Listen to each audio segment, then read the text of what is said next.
आदरणीय अध्यक्ष महोदय, और बीच में टिप्पणी न करें। राज्यपाल महोदया जी के अभिभाषण के लिए आए धन्यवाद प्रस्ताव के विषय पर आपने मुझे बोलने का वक्त दिया, इसके लिए मैं हृदय की गहराइयों से आपका नमन करता हूं, वंदन करता हूं, अभिनंदन करता हूं।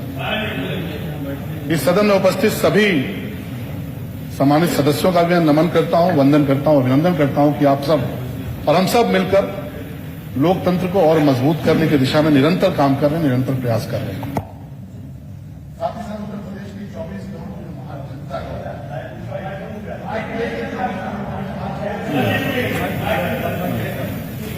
ठीक। उत्तर प्रदेश के जो 24 करोड़ की जो महान जनता है, महान लोग हैं, मैं उनका भी हृदय की गहराइयों से कोटि कोटि अभिनंदन करता हूं कि तमाम सारे दुष्प्रचारों, तमाम सारी कोशिशों, तमाम सारी साजिशों और तमाम सारे षड्यंत्रों के बावजूद उन्होंने सुशासन का मार्ग चुना और एक कर्मयोगी के नेतृत्व में प्रचंड बहुमत के साथ भारतीय जनता पार्टी। महोदय, हम सब पूर्वांचल से आते हैं, देवरिया से आते हैं। हम सब ने उस वेदना को देखा है, उस पीड़ा को देखा है और मुझे लगता है कि यहाँ जितने सम्मानित सदस्य बैठे हैं, सबकी पृष्ठभूमि संघर्ष की रही है। हर कोई जानता है पर बोलता नहीं है। हम सब ने वो वेदना देखी कि जब इंसेफ्लाइटिस जैसी एक बीमारी हुआ करती थी, जो अभिशाप बनती थी पूर्वांचल के लिए, देवरिया के लिए, कुशीनगर के लिए, गोरखपुर के लिए। 80-90 के दशक में हजारों की संख्या में बच्चे मरते थे और एक ऐसी बीमारी जो जान लेती थी और अगर जान बख्शती थी तो जीवन भर के लिए विकलांग कर देती थी।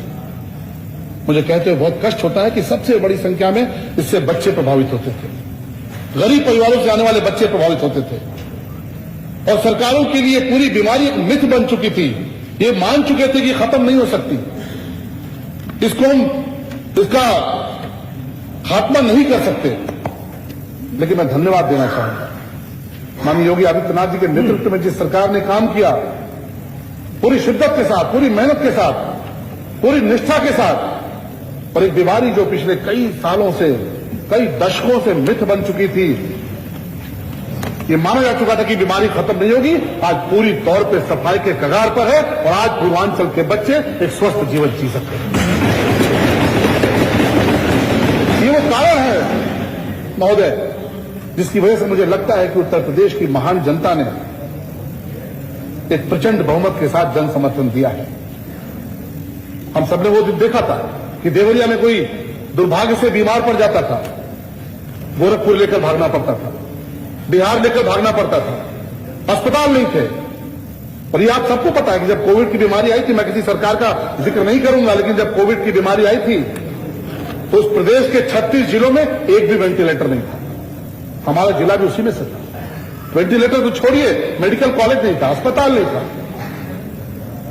छोटी छोटी बीमारियों के लिए दूसरे जिलों में जाना पड़ता था, नर्सिंग होम में जाना पड़ता था।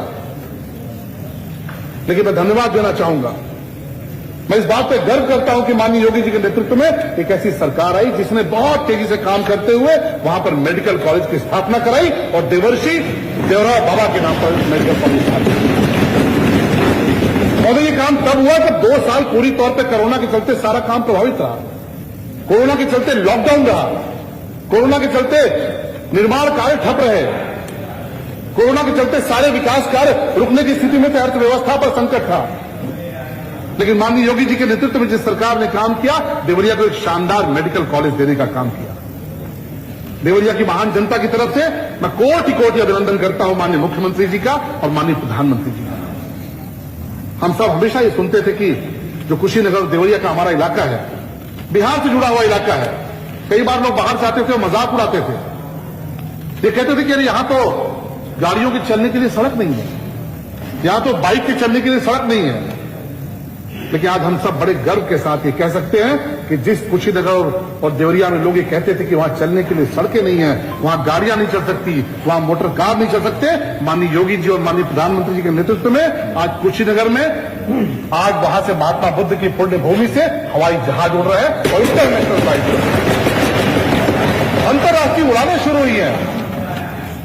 मानो आज जब कुशीनगर में अंतर्राष्ट्रीय टूरिस्ट उतरते हैं तो हम सबको गौरव की अनुभूति होती है और इस बात पे गौरव करते हैं कि हमारी सरकार है, ये एक जनप्रिय सरकार है।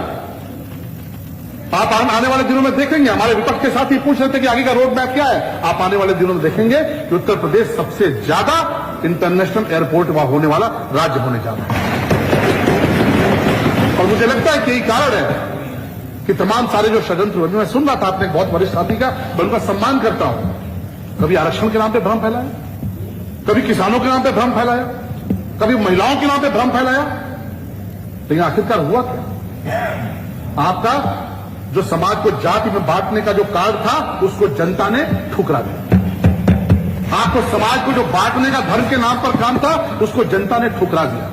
और जनता के सामने, जनता की नजरों में आपका चेहरा उजागर था। आज आप सकारात्मक राजनीति नहीं कर पा रहे, कल भी नहीं किया आपने। और यही कारण है कि उत्तर प्रदेश में एक इतिहास रचा गया। जब बहुत तरह की बातें की गई कि जो मुख्यमंत्री नोएडा जाता है उसको दोबारा काम करने का अवसर नहीं मिलता, बहुत तरह की बातें कही गई कि नहीं दोबारा कोई सरकार रिपीट नहीं होती। तो एक सकारात्मक दिशा के साथ माननीय योगी जी के नेतृत्व में सरकार ने काम किया, जिसने न मत के नाम पर कोई भेद किया, न मजहब के नाम पर कोई भेद किया, न धर्म के नाम पर कोई भेद किया। और यही कारण है कि सबने मिलकर उत्तर प्रदेश में दोबारा प्रचंड बहुमत से योगी जी की सरकार है। धन्यवाद शरद जी। एक आखिरी वाक्य की मैं अपनी बात समाप्त करूंगा कि विपक्ष के साथियों को कल मैंने देखा, कल मेरा पहला दिन था और आप सबसे सीखने की कोशिश करूंगा। आप सबसे बहुत कुछ सीखने का अवसर मिलेगा, लेकिन मुझे समझ में नहीं आया कि जब राज्यपाल महोदया अपना अभिभाषण दे रही थी, अभी तो सरकार के गठन के बाद हम पहली बार यहां पर बैठे हैं और जनता ने अपना जनादेश दे दिया है। जनता के जनादेश से बड़ा कुछ भी नहीं है। उसके बाद भी मुझे समझ में नहीं आया कि उसके बाद ये पहली बैठक थी और विपक्ष के साथियों ने जिस तरह से अभिभाषण का विरोध किया, राज्यपाल महोदया का विरोध किया, मुझे कोई कारण समझ में नहीं आया। अभी तो हम चुनाव से आए हैं, थोड़ा वक्त देते और निश्चित तौर पे आपकी समीक्षा का स्वागत है, आपकी आलोचना का स्वागत है, लेकिन मुझे ये कारण समझ में नहीं आया नए विद्यार्थी के तौर पर कि राज्यपाल महोदया पहली बार भाषण देने आई सरकार गठन के बाद, उसके बाद उनका इस तरह से विरोध क्यों हुआ। मैं सिर्फ इतना कहूंगा कि आप विरोध करते रहिए, ये कैचियां हमें उड़ने से खाक रोकेंगी, ये कैचियां हमें उड़ने से खाक रोकेंगी। हम परों से नहीं, हौसलों से उड़ते हैं, हौसलों से उड़ते हैं। बहुत अच्छा शरद जी।